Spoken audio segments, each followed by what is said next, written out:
세금 이 새끼야 그렇게 만만한 게 아니라고. 세율 딱 올리면 알아갖고 사람들이 세금 딱딱 갖다 바치지 않아요. 다 도망 다닌다고. 인버스 선물 숏 치면 되겠네 이랬다는 거 아닙니까? 하지만 에이라 이 새끼야 그게 한 소리냐 이 새끼야. 사모펀 애들이 치킨집 인수해갖고 맨 처음 하는 게 그 가맹점주도 쥐어짜는 걸 하니까 100분 토론 좀 하자고.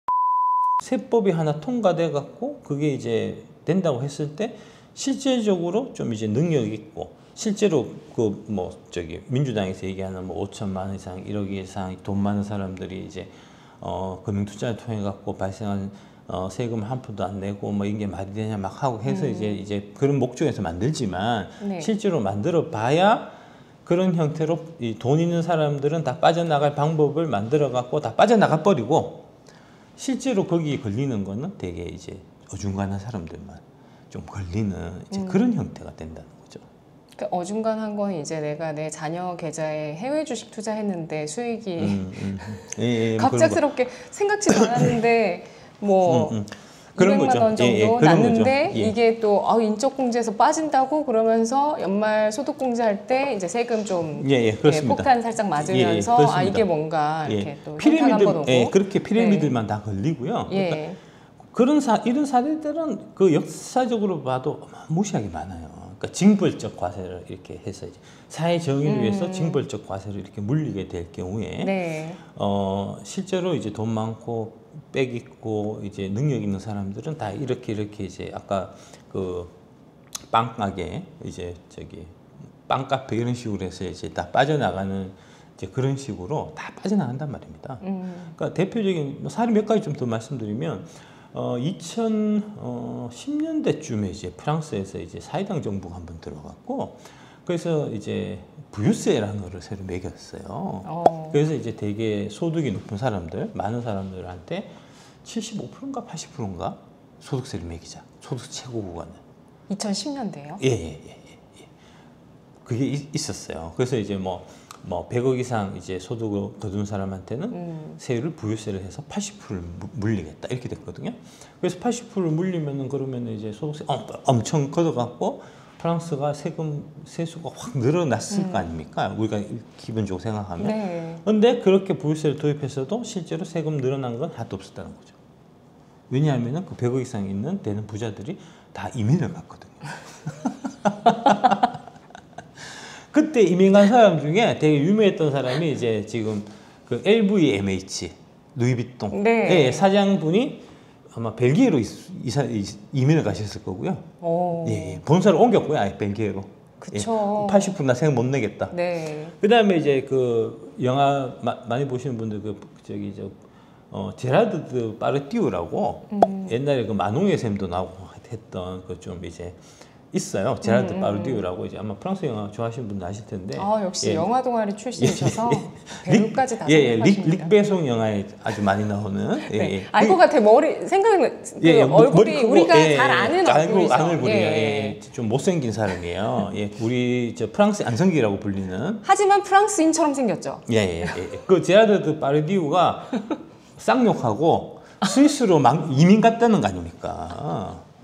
그래서 다 도망갔어요. 그러니까 100억 정도 있으면은 뭐 이민 가는 거 어렵지 않지. 지금 우리나라에서도 이제 지금 그때 말씀하신 맞아요. 싱가포르 이미 많이 늘어나고 하잖아요. 우리나라가 심지어는 지금 그 누구야 그 삼프로 TV 그 한국 기업 거버넌스 포럼의 그 지금 이제 대표 회장하고 있는 그 이나무가 국적이 싱가포르라는 거 아닙니까? 아니 지는 싱가포르로 도망가갖고 세금 절세 다 해놓고는 상속세가 없는. 아니 그렇게 하고 있다니까 지금. 그러니까 그렇게 해갖고 세금 안 거쳐요. 세금을 더 거치려면 세율이 뭐 적정 수준 또는 적정 수준보다 이제 낮게끔 하고 그 다음에 그 세원을 이제 경제를 되게 활성화시켜야 그래야지 이제 스스로 그러니까 주식 같은 경우도 보면 이제 거래세 하나 만들어 갖고 주식 시장이 되게 활황이 되면 그러면 세금이 왕창 늘어나는 거잖아요. 그 대표적인 사례가 이제 2020년에 우리 그 코로나 이제 버블장 때 코로나 화랑장 때 이제 동학개미들 들어가자 해갖고 막 들어가갖고 그 이전에 이제 4조 5조 원씩 증권 거래세 거치다가 13조까지 거쳤다는 거 아닙니까? 겁니까? 세율 올렸나요? 아니요, 세율을 오히려 떨어뜨렸다니까. 그렇게 가야 정상이라는 겁니다, 이게. 네. 그 옛날에 뭐 이런 사례는 뭐 워낙 많으니까 뭐 몇 개 더 말씀드리겠습니다. 이제 옛날에 창문세라는 게 있었어요. 그러니까 이제 창문 개수를 보고 세금을 매기는 거예요.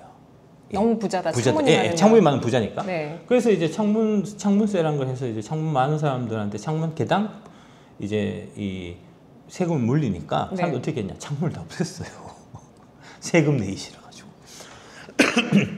그래서 이제 원래 창문세는 세금을 더 걷기 위해 갖고 이제 도입했는데 도입해 보니까 사람들이 다 창문 없애가지고 세금은 더 걷지를 못하고 사람들이 이게 햇볕을 잘 받아야 건강에 좋고 이럴 거 아닙니까? 오히려 국민들의 건강만 해쳤다 하는 이제 사례도 있고요. 그 다음에 이제 그리스 그때 2019년 피그 사태 할 때 네. 이제 난리 났었는데 그리스에서도 이제 이 세금이 부족하니까 이제 사회당 정부가 들어가고 안 되겠다 세금 좀 더 걷어야 되겠다. 근데 이제 세금 걷을 때 보통 보면은 그런 이제 좌파들이나 사회당이나 이런 쪽에서는 이제 부자 증세, 서민 감세 뭐 이런 쪽이니까 서민들한테 세금을 더 걷자는 얘기는 못 하고 그래서 만든 세금이 뭐냐 하면은 이제 풀장세를 만들었어요. 수영장세를. 아. 예. 그리스 가면은 이제 그 네. 지중해 이런 데 가면은 이제 지중해 부자들이 이제 거기 별장 딱 지중해 딱 보이는 데다가 이제 딱 해놓고 그 이제 풀장 멋있게 지어놓고 네. 예, 이렇게 막 즐기고 이러잖아요. 네, 그 네. 풀장 하나당 세금 이빨 이렇게 매긴 거예요. 네. 어떻게 됐을까요? 다 없어졌겠죠. 아니요, 다 숨겼죠. 풀장이 아닌 것처럼. 위장을. 아. 그러니까 이제 그 풀장이 있는지 아닌지 확인해야 세금 걷을 거 아닙니까? 네. 그래서 이제 국세 공무원이 똑똑똑 풀장 있는지 없는지 확인하겠습니다. 문 좀 열어주시면 안 열어주고 버티고. 네. 예. 안 열어주면 뭐 사실 방법이 없으니까. 영장 갖고 와 이래야 되니까 그죠? 그러니까 그거 안 되고. 그러니까 이제 이게 세무공무원에서 그리스 세무공무원에서 생각해낸 게 그러면 우리가 헬기를 띄워갖고. 헬기를 띄워갖고 이제 찍자 항공사진을 네. 풀장 몇 개 있는지 확인하자. 네. 그래서 헬기를 띄웠다는 거 아닙니까? 네. 그래서 이제 그러니까 그 사람들이 이제 생각해낸 게 이제 풀장에다가 지붕을 씌운 거죠. 아닌 척하려고. 실내 풀장을 만든 거죠. 표시가 안 나게.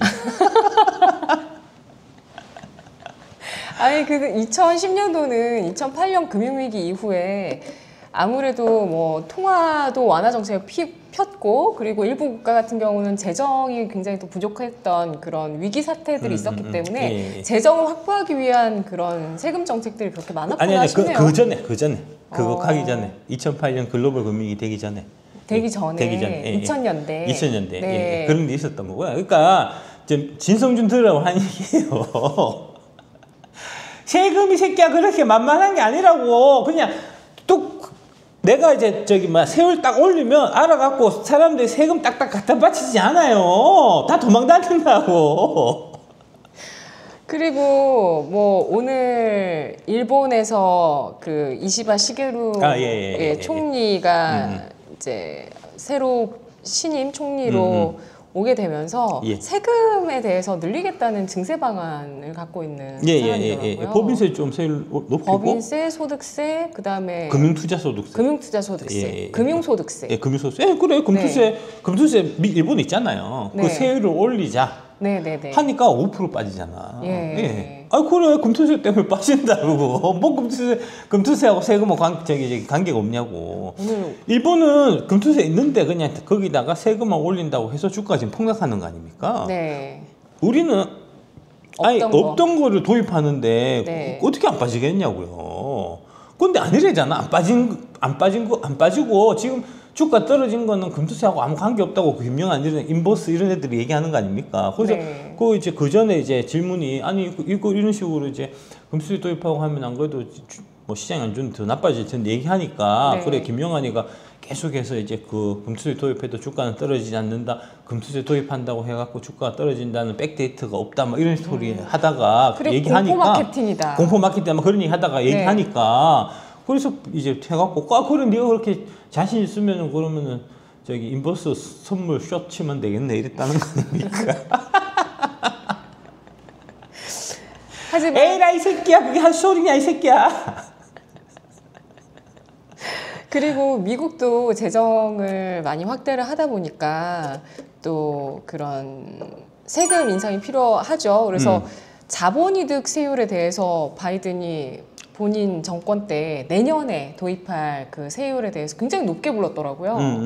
그러다가 이제 해리스가 내년에 내가 만약에 올해 신임 대통령이 되면 그 불렀던 세율보다 한 40%였는데 28%인가로 예, 낮춘다. 이게 이제 금투세하고 연결되어 있는 겁니다. 예. 이제 미국의 금투세는 어떻게 되어 있냐면은 이제 1년 미만일 경우에 이제 네. 1년 미만 보유한 단기 보유 주식의 경우에는 종합과세 대상이 되고요. 이제 누진세 적용받는. 그래서 이제 뭐 미국이 몇 프로까지 모르겠는데 한 45%, 40% 이럴 것 같아요. 그러니까 이제 고까지 내고 이제 1년이 넘어가면 이제 장기로 봐서 장기 보유한 주식으로 봐서 이제 우리와 같은 이제 금융투자 소득세 이런 형태로 이제 해서 물리는데 최고 세율이 20%입니다. 그러니까 이제 그러니까 우리 지금 미국보다도 일단 세율 자체가 너무 높아요. 우리는 22에서 27.5잖아요. 네. 미국은 10에서 20%거든요. 그러니까 이제 뭐 그런데 어쨌든 간에 20%니까 이 세율이 너무 낮지 않냐. 그러니까 이제 이제 소득세 이제 뭐 근로소득세 이런 거 같은 경우는 이제 미국도 최고는 한 40% 이렇게 될 텐데 그거보다 사실은 이제 이런 부자들이 훨씬 더 돈을 많이 버는데 20%만 내는 거는 좀 세율이 좀 형평이 안 맞지 않냐 해서 좀 올리자 이런 얘기가 이제 있는 거고요. 네. 그다음에 플러스해서 이제 이게 뭐랄까 어쨌든 간에 팔아야지 세금 내는 거잖아요. 네. 그러니까 팔 때까지 기다리면 너무 지치니까 네 갖고 있는데 안 팔았지만 일단 이제 판 걸로 생각해서 계산해서 미리 좀 받고 시작하자. 네. 예, 그러니까 이제 미실현 그 자본 이득에 네. 대해 갖고 이제 세금을 내도록 하는 예. 이제 그거를 이제 민주당 쪽에서 지금 얘기를 하고 있는 거고요. 네, 네. 예. 그래서 트럼프가 될 것 같습니다. 저도요. 오늘 일본장 반응 보고 그냥 트럼프가 예, 되겠는데. 트럼프가 될 것 같습니다. 그래서 아니 일본장은 우리만 본 게 아니잖아요. 예. 전 세계인이 다 보는데. 미국 사람들은 지금 미국의 네. 가계소득은 이제 70%가 주식이기 때문에 네. 우리나라 사람들보다 훨씬 더 민감해요. 주가에. 거기다가 지금 민주당에서 법인세도 트럼프가 낮춰놨던 부분을 다시 올리겠다고 정책을 하고 있기 때문에 예. 딱 이번에 신임 일본 총재랑 같은 거의 같은 내용이거든요. 다 그래, 법인세도 예. 올리고 자본이득세도 올리고. 그러니까 지금 세계는 이제 통합돼 있고 이제 옮겨 다닐 수가 있기 때문에 그렇죠. 예. 옮겨 다닐 수가 있기 때문에 이제 이 두 가지 세율을 너무 이제 심각하게 많이 올릴 수 없는 그런 딜레마가 있어요. 첫 번째가 아까 소득세, 네. 소득세, 상속세 뭐 이런 거, 네. 이런 것들 이제 그 최고 세율이 이제 부자들한테 해당되는 거잖아요. 네. 그러니까 마음 같아서는 우리가 이제 부자들한테 한 70%, 80% 이렇게 이제 매겨갖고 이제 그 세금을 걷어서 우리가 복지 충당하고 이러면 되게 좋을 것 같은데 그렇게 하면 그 사람들이 도망간단 말입니다. 지금 우리가 49.5%예요. 지금 소득세 최고 세율이 너무 높은 것 같아. 내가 봐서는. 예. 뭐 어쨌든 간에 여기가 한계인 것 같아. 네. 예. 인간이 이제 받아들일 네. 수 있는 게 네. 내가 이제 열심히 돈을 벌어갖고 내가 뭐 부자니까 그래 세금 더 내야지 내가 이제 부자고 내가 능력이 되니까 더 내야지 하고 이제 웬만하면은 감수를 하는데 그 감수하는 이제 뭐랄까 그 마지노선이 네.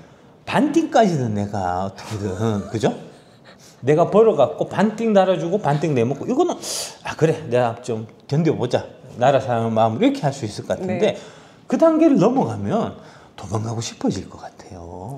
그럼 우리가 이미 소득이라든지 자본이득, 뭐 부동산이 됐든 주식이 됐든 어떤 그런 세금에 대해서 좀 저항되는 그 세율 자체는 이미 우리가 다 알고 있는 거네요. 예. 근데 여기서 문제라면 갈수록 더 부는 한쪽으로 집중되고 있잖아요. 양극화도 이어지고.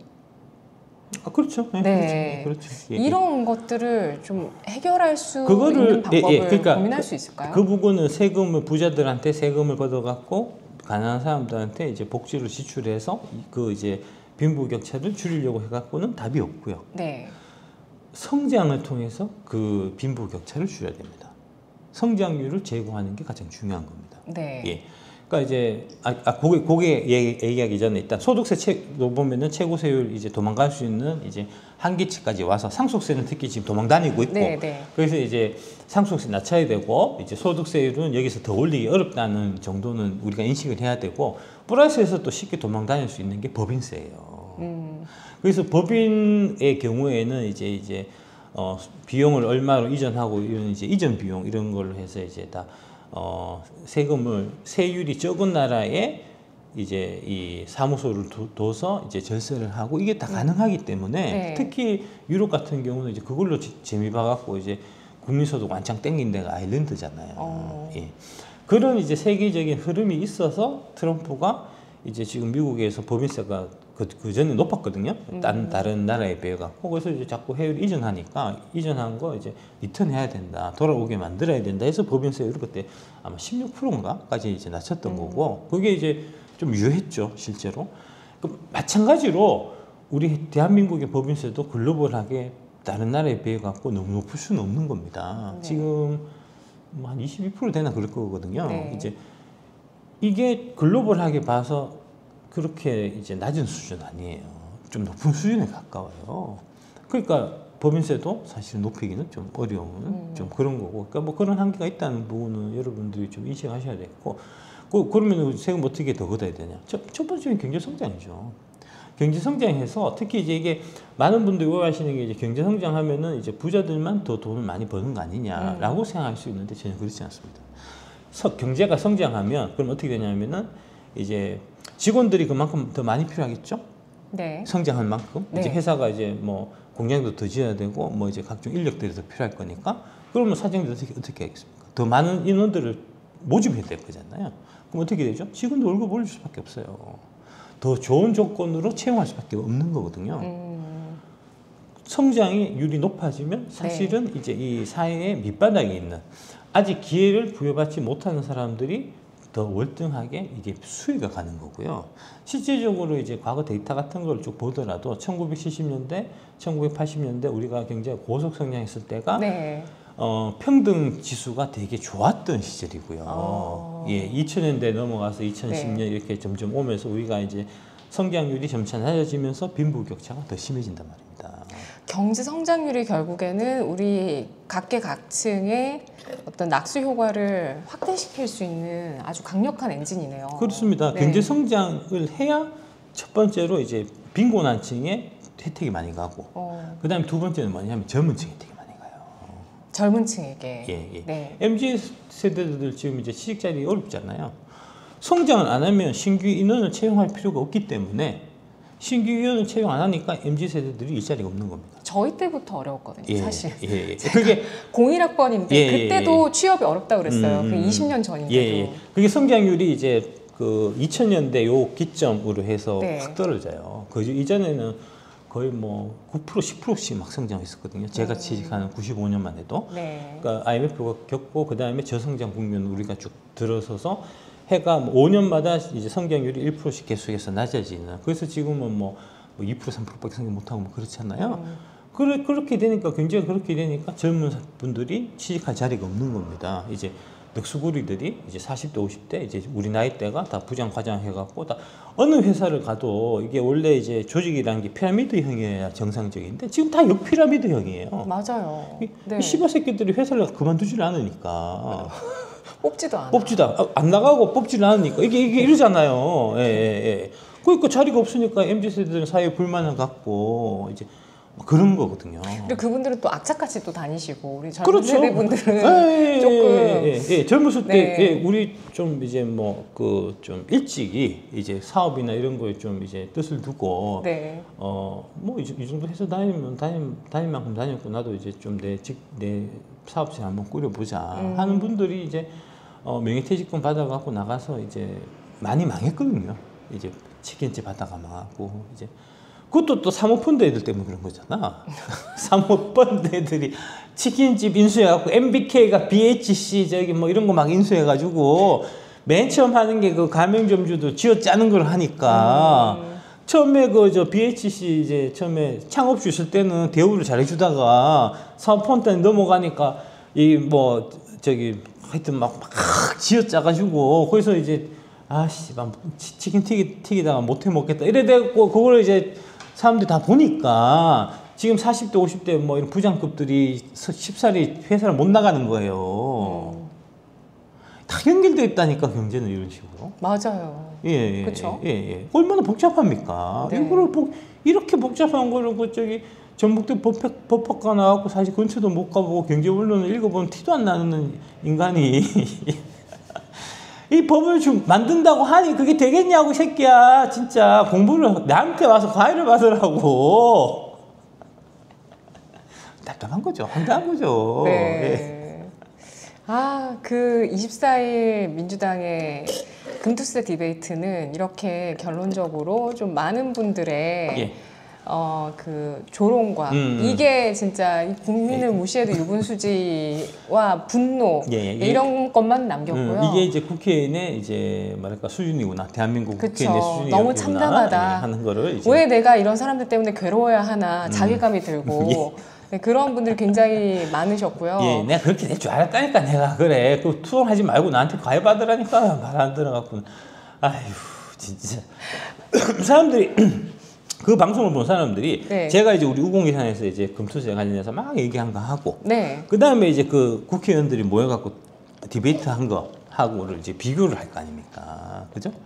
보면은 이 수준 차이가 내가 얘기한 거하고 국회의원들이 디베이트 한다시고 모여갖고 이게 썰 푸는 거하고 차이가 너무 나잖아요. 그러니까 사람들이 이제 토론을 한 건 아니지만 그게 간접적으로 이제 맞아요. 토론회를 한 것 같은 이제 효과를 주는 거고, 예, 사람들이 딱 보기에 이제 내가 정확하게 이게 어떻게 돌아가는지는 잘 모르지만 이제 토론을 보면 양쪽을 비교해서 보면 이제 누가 정확하게 알고 있고 누구는 모르고 있고 이거는 파악할 수 있는 능력치는 다들 있는 거니까 사람들이 이제 역시 빡대 아저씨 말이 맞았구나. 맞습니다. 정말 예. 그 개인 투자자분들뿐 아니라 금융권의 업계분들 이런 분들이 우공이산 영상을 진짜 많이 돌려봤다. 예. 공유가 많이 됐다. 이런 얘기를 제가 주변에서 많이 들었어요. 예. 아니 뭐 그건 다 이제 뭐 명백한 사실들이고 뭐 그런 거니까. 네. 저는 이제 뭐 어떤 뭐 토론이나 이런 거 이제 뭐 특정한 정치적 목적 위해 가지고 이제 사실 왜곡 이런 거 딱 싫어하는 사람이에요. 그냥 이제 사실과 팩트를 네. 이제 있는 그대로 전달하는 뭐 그런 거를 저는 좋아하지. 그렇기 때문에 이제 그 조금 관심을 갖고 들여다볼 거 아닙니까? 이제 어느 정도 좀 뭐 증시밥을 먹고 이런 전문가들 네. 같은 경우는 이제 뭐 자기가 처음에는 관심이 없다고 하더라도 이제 좀 딱 들여다보면은 결국 누구 말이 맞고 누구 말이 틀리고 그쵸. 이런 것들은 다 이제 판별할 수 있는 능력이 네. 되시니까 딱 보면 진성준 말은 말 같지도 않은 말이고 이 아저씨 말이 맞네. 그러니까 그게 자연스럽게 이제 이 세를 얻어갖고 이게 지금 대세가 된 거잖아요. 맞아요. 예. 이거 뭐 걷잡을 수 없이 대세가 되어버렸고 그 유예를 주장하던 이소영 민주당 의원이 상법 개정해야 된다라는 의견을 냈었거든요. 근데 예. 이게 필요한지와 네. 투자자들에게 유리하게 되려면 이 상법 개정이라는 게 어떤 식으로 도입돼야 되는 건지 궁금합니다. 예, 법이라고 하는 거니까 정책이라고 하는 거는 한 면만 봐서는 안 돼요. 이게 다양한 가치들을 이제 같이 갖고 있는 거기 때문에 대표적으로 이제 지난 주말에 이제 그 슈카가 이제 고려한 방송한 걸 보면은 네. 그 방송 자체는 뭐 그렇게 틀린 내용은 사실 없다라고 볼 수는 있는데, 그러니까 이제 관점을 어떤 식으로 보는가에 따라서 이제 프레임을 어떤 식으로 보는가에 따라서 이제 정책 방향을 어떤 식으로 보는가에 따라서 이 얘기는 전혀 달라질 수가 있거든요.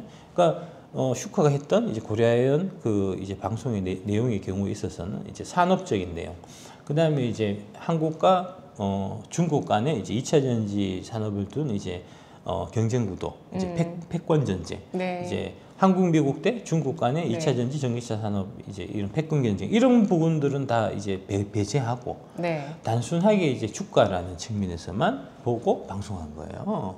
근데 정책이라는 게 주가라는 그 하나의 항목이 모든 것들을 다 좌우할 수는 없는 거잖아요. 당연히 한국 미래산업의 발전, 그 다음에 이제 이 경제 안보적인 차원 이런 부분들도 다 같이 감안해서 얘기가 돼야 그게 제대로 얘기가 된 건데, 그냥 단순하게 이제 고려안하고 고려안을 두고 이제 저기 최씨 일가하고 용풍 MBK하고 이제 경쟁해갖고 주가 올라가니까 아 코리아 디스카운트가 해소되겠네 만세 이렇게 가서는 안 되는 거 아닙니까? 상법도 같은 맥락입니다. 지금 네. 상법을 개정을 주장하시는 분들이 상법 개정을 하게 되면은 그러면은 이제 MBK 같은 이런 애들이 이제 사모펀드들이 더 쉽게 이제 경영권 찬탈할 수 있는 이제 그런 형태가 될 거니까 그러면은 이제 지금 고려아연 같은 사태들이 더 많이 활발히 발생을 하게 될 거고 그러면은 당연히 주가는 올라가겠죠. 그거 한 건 있을 때마다 주가를 올리기 위해 갖고 기존에 있는 이제 최대 주주들도 자기 주식을 더 산다든지 아니면은 이제 뭐 주가를 올리기 위한 뭐 다양한 이제 배당이라든지 뭐 이런 거 다 해서 하겠죠. 그러니까 이제 그런 부분은 분명히 주식 투자라는 관점에서만 보면은 장점이 있는 거예요. 네. 상법 개정이라는 게. 네. 근데 그게 끝이 아니니까. 만약에 그렇게 해갖고 이제 뭐 단기적으로는 주가와 이제 막 그 경쟁해서 뭐 저기 인수전 막 붙고 해가지고 올랐다고 하더라도 결국은 이제 기업이라는 거는 이제 그 기업의 장기 성장성 회사가 이제 계속 성장 발전해서 이제 미래 이익을 얼마나 이제 거둬들이는가에 따라서 주가가 결정이 되는데 지금 이제 MBK가 과거에 홈플러스나 이런 거 이제 인수했던 사례를 보면은 초반에는 그렇게 해서 주주들한테 배당 많이 해주고 좋았을지 모르지만 지금은 홈플러스가 계속해서 쇠락해갖고 네. 잘 안 가는 마트가 된 거잖아요. 그러니까 그간의 사례들이나 역사를 봤을 때 국내에서 사모펀드들이 기업을 인수했던 사례들을 봤을 때 정말 그 기업을 잘 성장시켜서 좋은 그 위치로 끌고 가는 사례들이 많았으면 모르겠는데 그렇지 않고 그 황금알 거위 배를 가르는 그런 행위들을 너무 많이 봤다는 거죠. 그렇죠. 우리가. 이제 단기에 이제 이렇게 주가가 붐업되긴 하겠지만 네. 좀 지나면 장기 성장성이 이제 쇠퇴돼 갖고 회사가 쇠락해진다는 거죠. 네. 그러니까 그렇게 될 수 있는 겁니다. 지금 현 상황에서 이제 상법 개정 얘기하는 건. 네. 그러니까 그렇게 돼서는 안 될 거잖아요. 그러니까 당연히 이제 뭐 증시 올라가는 것도 좋고 그다음에 네. 이제 그거 맞춰 갖고 우리 산업이 잘 되는 것까지 같이 이제 같은 맥락에서 결국은 이제 민주주의라는 거는 이제 견제와 균형이기 때문에 이제 금융자본과 산업자본 간에 서로 이제 이렇게 견제와 균형을 통해 갖고 이제 이 뭐랄까 서로 대등한 관계에서 서로 이제 경쟁할 수 있는. 지금은 어떤가요? 작가님이 보시기에 금융자본과 산업자본. 지금은 금융자본이 너무 힘이 균형죠. 셉니다. 그러면은- 너무 기울어져 있습니다. 그러면 그게 지금 이제 금융자본이 이게 우위에 서게 된 게 결국은 과다한 상속세 때문인 거예요. 네. 60%. 그러니까 지금 이제 뭐 일단은 뭐 아직 법이 통과된 건 아니지만 세법이 이제 네. 올해 목표가 그 20% 할증 주식 넘길 때 20% 할증하던 거 그거 없애고 그 다음에 이제 50%에서 그 10% 낮춰갖고 최고 40%까지 간다는 거잖아요. 그러니까 실질적으로는 이제 60% 세금 내다가 20%가 줄어드는 거니까 그것도 크게 줄어드는 겁니다. 그죠? 네. 예. 그렇게 해야 되고, 그러니까 그 이전에는 어땠냐면, 이 주식을 내가 이제 창업을 해서 회사를 막 키워갖고 이제 있는 상태에서 자녀한테 내가 죽을 날이 다가와서 자녀한테 넘어갈 때 자녀한테 이제 주식을 넘겨주면은 세금이 60%를 내야 되는 거고 이거를 내가 자식한테 안 넘기고 그러면 MBK 같은 사모펀드한테 팔잖아요. 팔면은 양도소득세를 내잖아요. 양도소득세 30%예요. 그러면은 양도를 하겠습니까? 자녀한테 상속하겠습니까? 그래서 다 양도를 한 거예요. 그걸 먹고 MBK 같은 애들이 지금 엄청나게 커갖고 네. 마이클 병준킴이 국내 최고의 부자가 된 거잖아요. 그리고 상속세 같은 경우에는 받은 것만으로도 아직 그 실현한 이익이 아닌데도 그 세금 상속세를 내야 되는 그렇죠. 건 거고 그렇죠. 그리고 그렇게 사모펀드에 팔면 어차피 파는 거니까 돈 들어오니까 거기에 이제 세금 떼어서 그렇죠. 하면 되니까 그게 더 간편한 거죠. 그래서 30%그 세금 빼고 받은 돈을 갖고 싱가포르로 날라갔고 거기서 이제 법인이나 이런 거 만들어 갖고 거기서 사모펀드 만들어서 한국 들어와서 이제 롱숏 공매도 치고 돈 벌어 갖고 자녀한테 물려주고 이런 식으로 갔단 말입니다. 지금 구조가. 그러니까 사모펀드가 계속해서 늘어나는 거예요. 지난 문재인 정부 때 한 해 17%씩 매 17%씩 성장했다는 거 아닙니까? 이거 완전 엄청난 고성장 사업이었어요. 사모펀드가. 그래서 그 싱가포르에 이제 뭐 이민을 갔든지 싱가포르에서 이제 큰 돈 벌고 해갖고 이제 이거를 좀 더 원활하게 이제 금융자본들이 이제 한국의 산업자본들을 이제 자주유지하고 그거를 좀 이제 키우기 위해 갖고 여론 조성 작업이 필요하겠다 해서 이제 한국 기업 거버넌스 포럼이라는 걸 만들었고 거기에 초대 회장이 싱가포르 사람 김규식 펀드 매니저. 네. 이대 이제 회장이 역시 마찬가지로 싱가포르 국적의 이남우 교수. 싱가포르이 대세였습니다. 예. 이렇다는 거 아닙니까 지금? 얼마나 웃기냐고요. 네. 예. 근데 여기에 이제 지금 아무런 뭐랄까 생각 없이 이제 막 걔들이 얘기하던 올해 초부터 계속 얘기하던 그 프로파간다에 이제 다 넘어가서 네. 대한민국 증시가 이 모양 이 꼴인 거는 이제 기업 거버넌스의 문제다. 아니 상장했으면 주주를 챙겨줘야지 왜 대주주만 위해서 이제 이렇게 하냐 하는 식으로 지금 이제 여론 조성을 슈카가 특히 열심히 했고 3%도 그렇고 특히 20, 30대 젊은 애들이 이제 그런 생각들을 많이 갖고 있고 이거는 좀 제가 봐서는 좀 심각한 문제가 아닌가 싶고요. 그래서 그런 큰 틀에서 좀 다뤄야 될 것 같아요. 그러니까 네. 지금 이제 산업자본과 금융자본 간에 이제 이 역학관계에 있어서 이제 좀 중요한 부분이 아까 말씀드린 이제 상속세 문제 이제 네. 그 다음에 이제 두 번째가 이제 그 배임 횡령, 배임죄 같은 경우가 형사로 처벌하는 나라가 우리나라밖에 없는 걸로 제가 알고 있어요. 이제 뭐 200개 유엔 가입국 200개까지는 제가 모르겠지만 적어도 이제 OECD 국가 중에서 배임죄를 갖고 이제 기업 CEO들을 처벌하는 형사로 처벌하는 이제 이런 나라는 제가 알기로는 대한민국밖에 없는 걸로 알고 있고요. 이제 배임 횡령을 했으면은 당연히 이제 뭐랄까 나한테 피해를 입혔으니까 민사로 가야죠. 내 손해를 배상해 달라. 네. 이제 이런 식으로 가야 되는데 우리는 일단 감옥에 쳐놓고 보니까 이건 좀 문제인 것 같고요. 그래서 이제 그게 사실은 강력한 좀 무기거든요. 지금 명풍도 이제 MBK 관련해서 좀 얘기 나오니까 바로 MBK에서 고려한 그 경영진들 배임 걸잖아요. 네. 그 다음에 미니진하고 이제 하이브 사태에서도 하이브가 바로 미니진 배임부터 걸어버리잖아요. 그러니까 이런 식으로 한번 걸어버리면은 그거를 이제 벗어나기 위해 갖고 이번에 이제 미니진 대표가 자기 집 판다 하더라고요. 변호사비 되려고 24억짜리 집을 판다 하더라고. 예. 그러니까 재산 날라가는 거예요. 이거 하려면 그 와중에 이제 제일 돈 버는 거는 김현장이죠. 김현장에게 이제 주로 많이 가 있는 사람들이 이제 이 중앙지검 특수부 출신 검사들이고 이게 이런 식으로 이제 이게 다 이게 여러분들이 되게 싫어하시는 이제 그 검찰 독재 이제 법조 카르텔 이런 거하고도 다 연결되는 겁니다 이게. 예. 그러니까 이번 차제에 이제 이 뭐랄까 배임 횡령 이런 이제 형상에 이제 그런 문제도 사실 좀 같이 좀 들여다볼 필요가 있고요. 그래서 이제 뭐 이런 것들이 다 해소되고 난 다음에 상법 개정이 되면은 그 좋죠. 좋죠. 그러니까 하여튼 뭐 그런 부분을 좀 이제 뭐랄까 다양하게 이제 엮여져 있는 좀 복잡한 문제이기 때문에 그냥 상법 개정을 해야 주가가 올라가니까 상법 개정을 해라. 상법 개정을 막는 재벌의 뭐 이제 뒤를 봐주는 뭐 누구는 나쁜 새끼다 뭐 이런 식으로 가는 거는 그거는 진짜 뭐랄까 초딩스러운 생각이다라고 좀 말씀드릴 수 있고 한국 기업 거버넌스 포럼의 이제 회유와 뭐랄까 이런 거에 좀 여론전에 넘어간 이제 대표적으로 그때 그 우리 그 서울역에서 이제 집회했을 때 그 한투현 무슨 이사를 하는 사람 이제 그런 사람들이 다 그런 애들하고 다 연결돼 있는 애들이라는 얘기입니다. 제 얘기가. 그러니까 그런 거 좀 조심하셔야 되고요. 그러니까 하여튼 뭐 그렇습니다. 그러니까 좀 시간을 두고 상법 개정 관련해갖고는 다양한 이제 그런 논점들이 있으니까 그 논점들을 다 테이블 위에 올려놓고 100분 토론해야 된다니까. 100분 토론 좀 하자고. 아니 그 금투세 막 얘기 나오고 할 때 나랑 진성준을 불러갖고 금투세를 갖고 100분 토론 해야 되는데 그날 뭐 갖고 100분 토론 했냐면은 김건희 주가 조작을 갖고 100분 토론을 했어요. 아니 주가 조작을 100분 토론 해갖고 그게 해결이 되냐고.